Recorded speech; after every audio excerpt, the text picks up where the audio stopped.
De café na mão.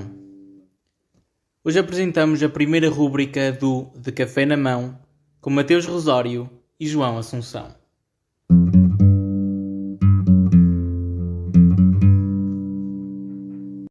Olá a todos, hoje estamos aqui a apresentar um programa novo do Núcleo de Estudantes de Direito da Associação Académica de Coimbra, desenvolvido pelo Pelourinho Recreativo, que se chama De Café na Mão. Essa atividade busca trazer alguns temas da sociedade e não só, entre dirigentes associativos, e hoje estou aqui com o meu caro colega João Assunção. Vamos falar um pouco mais sobre a abstenção, num contexto um pouco descontraído, e espero que todos aproveitem desta conversa. Olá, Mateus. Olá, pessoal. Bem, não sei como é que queres começar. Eu acho que é importante, quando falamos da abstenção, começarmos a falar a razão de ser, porque é que acontece a abstenção hoje. Qual é a tua visão sobre as coisas? Bem, acredito que quando falamos sobre a abstenção e quando é debatido isto na sociedade, existem diversas maneiras de abordar isso. Acredito que as transformações sociais, elas aconteceram de maneira a que a identidade com o eu político do cidadão se deu de maneira a um distanciamento maior desta identificação com a própria identidade, o próprio contexto de cidadania. Isto significa que desde o século passado, diria assim, muitas coisas aconteceram na sociedade, de maneira a que os próprios jovens, e atingindo mais a camada jovem, não se identificassem com aquilo que poderia ser uma transformação social a partir do voto. Não é? E precisamente por isso não identificam que através do voto conseguem mudar a sua... A tua principal razão, que tu pensas, é que a raiz da abstenção, a razão da abstenção, tem que ver fundamentalmente com o afastamento dos cidadãos da própria maneira de fazer política, do próprio sistema político, é isso? Eu tenho uma ideia, não discordo totalmente dessa visão, mas tenho uma ideia um bocadinho diferente, que não põe tanto nem a culpa no sistema político, nem a culpa nos cidadãos. Portanto, acho que é uma razão natural daquilo que é a evolução do sistema democrático. Se nós pensarmos naquilo que é a construção do pensamento político até hoje, até o século XXI, vemos que nunca houve este sufrágio universal como hoje nós o compreendemos nas sociedades ocidentais. Basta pensar naquilo que era o sistema democrático ateniense, dos das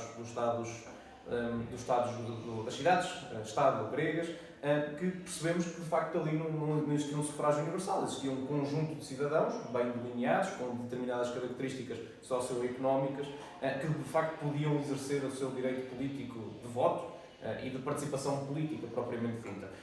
E ao longo da história, esse universo eleitoral foi mudando, com razões socioeconómicas também elas muito distintas ao longo das experiências políticas, mas a verdade é que ela sempre foi muito circunscrita a determinado universo político.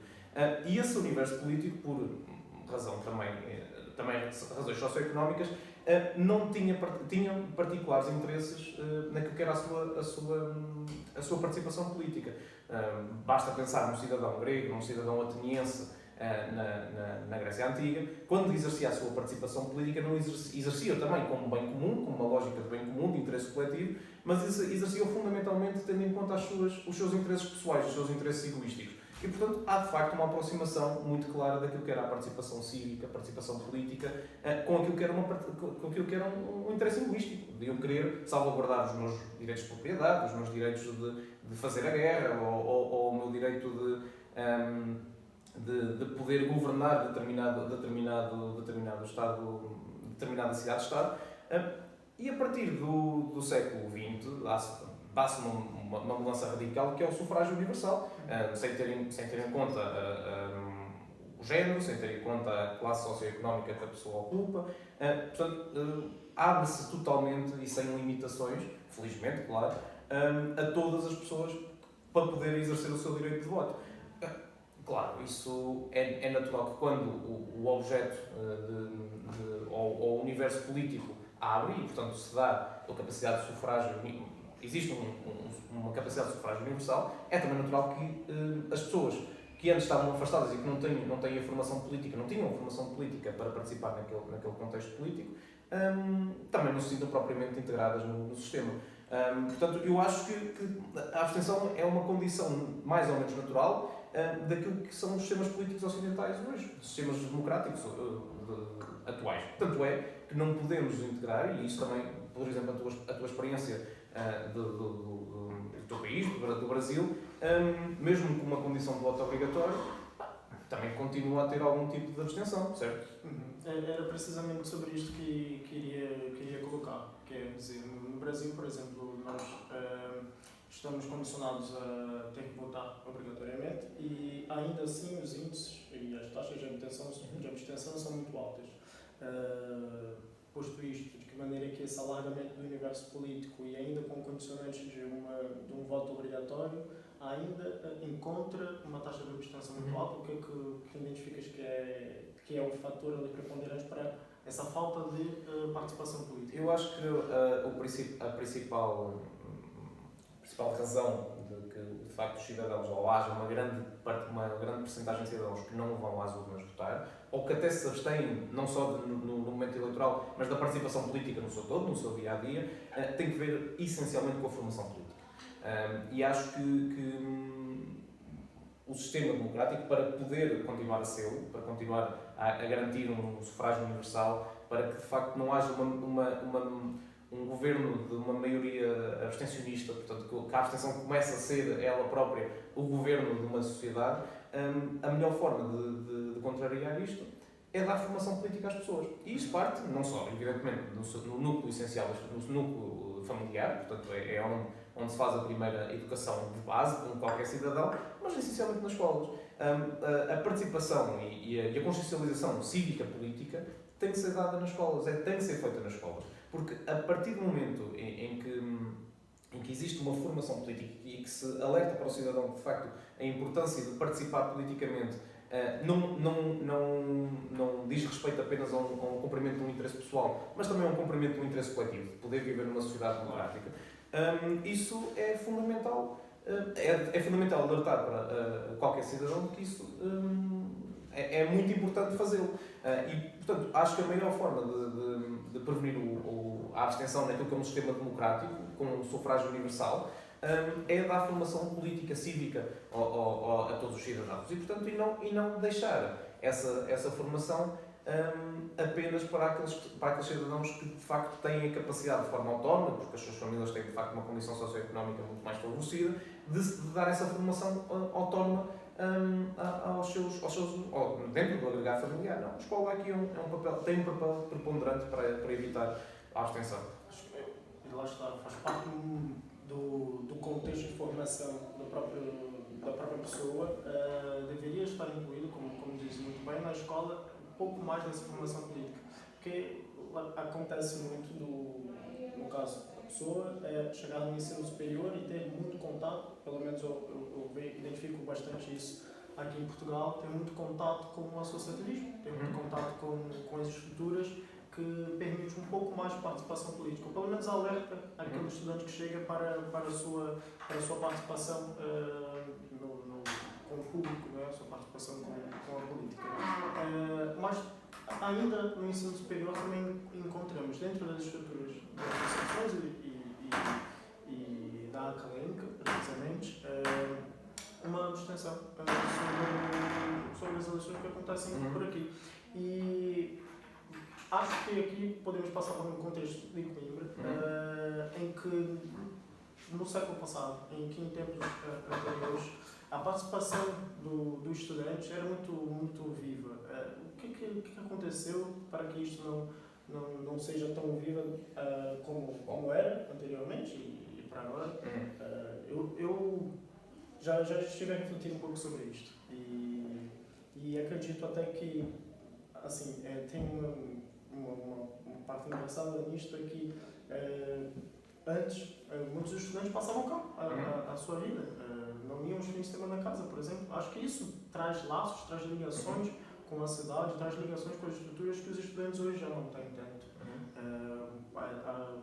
as transformações que ocorreram na sociedade portuguesa permitem que os estudantes tenham um pouco, infelizmente, tenham um pouco mais desse distanciamento com as próprias estruturas, e isso depois leva a que resultados eleitorais não tenham assim tanta expressão. Não sei se identificas da mesma maneira. Sim, há um momento marcante naquilo que é o ensino superior português e naquilo que é a participação cívica e política e associativa dos estudantes, que é o processo de Bolonha. O processo de Bolonha, a partir do início do século XXI, veio transformar radicalmente aquilo que são os processos ou aquilo que são os currículos, a formação curricular dos estudantes no ensino superior português, condensando, compactando muito aquilo que era a carga horária que estava dividida em mais anos de formação, fazendo com que os cursos também eles diminuam em termos de tempo, em termos de anos, e refletem-se numa carga horária muito superior àquela que os estudantes antes tinham no ensino superior português. Isto é logo, é natural, quanto mais tempo se tem de aulas e quanto mais tempo se tem de matérias ou de trabalho curricular, menos tempo se tem para dar a matérias extracurriculares. E, portanto, a Associação Académica, aqui em particular, a Associação Académica de Coimbra, acho que foi um dos principais agentes que sofreu com o processo de Bolonha e com a adaptação das formações dos percursos curriculares dentro da Universidade de Coimbra. Estávamos habituados a ter uma formação, no nosso exemplo, no nosso caso, de 5 anos, reduziu-se um ano.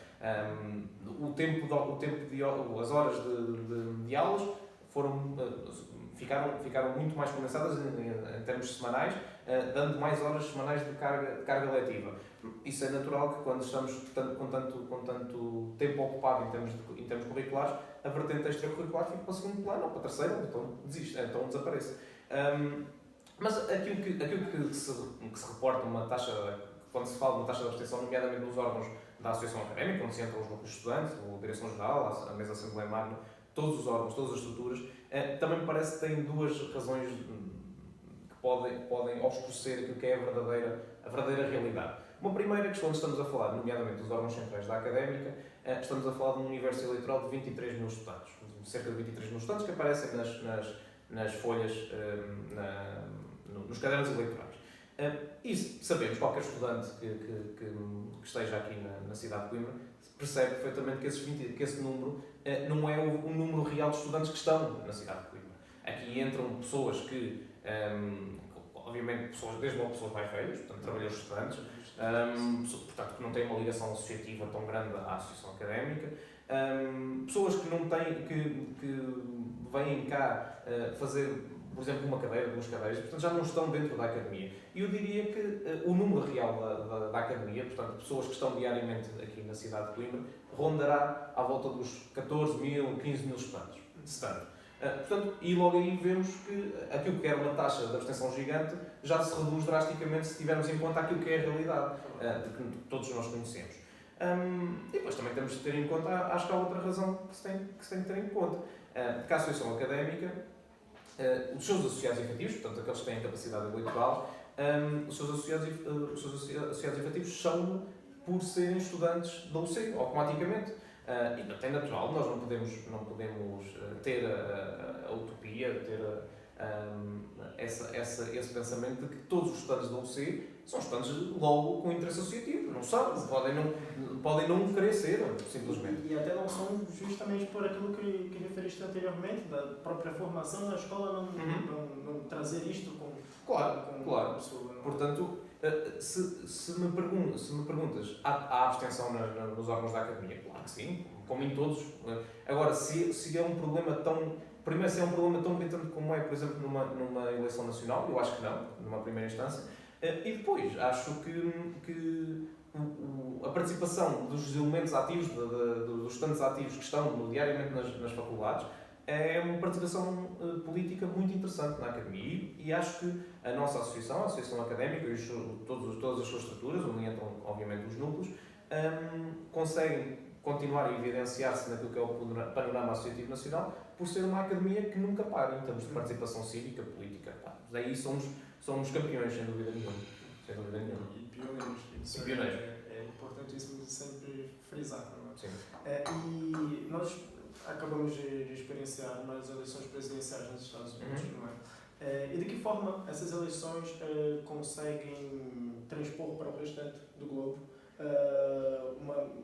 uma experiência, uma atmosfera atmosfera que vai promover também mais participação política nos Estados. Não é? E falando um bocadinho de Portugal, que já as eleições também já estão para acontecer, acho que até por parte da mobilização mediática que ocorre nos Estados Unidos, pode vir ser Portugal experienciar algo parecido, e de que maneira que, lá está, até mesmo nós, enquanto dirigentes associativos que somos, podemos possibilitar também uma maior mobilização das pessoas e precisamente dos estudantes para promover a participação política nas eleições. Sim, acho que a eleição dos Estados Unidos é uma eleição histórica, porque estamos a ver uma ascensão daquilo que eram políticos, líderes, com tiques de autoritarismo, tiques não propriamente democráticos, e os Estados Unidos mobilizaram-se, tanto é que o Biden é o presidente eleito com mais votos de toda a história dos Estados Unidos. Também Donald Trump é o segundo presidente, o segundo candidato com mais votos, a seguir a Biden. Significa isto que a sociedade estava completamente mobilizada para aquilo que era, não foi propriamente uma eleição, obviamente é uma eleição, mas não é apenas uma eleição, é um verdadeiro plebiscito, tendo em conta a imagem de Donald Trump.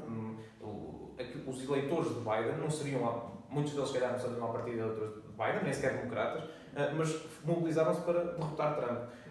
Portanto, eu acho que poderá não haver ainda, acho que a queda de Trump é um bom presságio para a queda de líderes também autoritários na Europa, porque tinham ascendido também com o apoio de Donald Trump.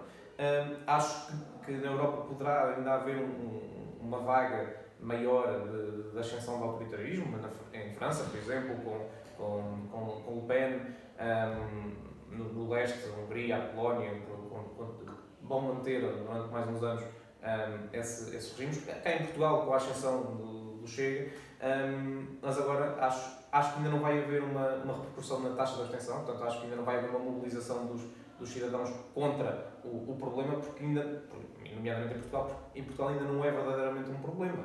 É um problema já, nós estamos a premeditar que será um problema. Mas acho que é sem dúvida nenhuma uma ótima notícia para o mundo, no geral, não é? A queda de Donald Trump, acho sem dúvida que sim. E eu espero mesmo que o Globo possa aprender com essas eleições e fala um pouco da realidade do Brasil, em que precisamente no que toca ao governo Bolsonaro existe, lá está, uma aversão ao governo muito grande, uma crítica ao governo muito grande. E espero que isto venha a ser uma experiência que o Brasil também possa experienciar, uma mobilização das pessoas para poder expressar o seu voto, para poder expressar a sua ideologia política, expressar a sua visão política sobre o país. E desta maneira, efetivamente verificar se há uma queda também daquilo que seria o alinhamento de Trump no contexto da América do Sul, não é? Precisamente do governo Bolsonaro, e, de certa maneira, também não vir a experienciar mais um governo. Eu espero que os brasileiros aprendam alguma coisa agora com os americanos e no próximo momento eleitoral deem um chumbo total ao governo Bolsonaro, sem dúvida que sim. Acho que é isto. Este foi o primeiro contato que tivemos com o De Café na Hora. Uma conversa um pouco mais informal, um pouco mais amigável daquilo que pode ser alguns temas que diariamente convém os estudantes falarem. Hoje tivemos aqui a presença de João Assunção, quero agradecer pela conversa, Obrigado, pela disponibilidade, pelo café. Muito obrigado a todos, até a próxima.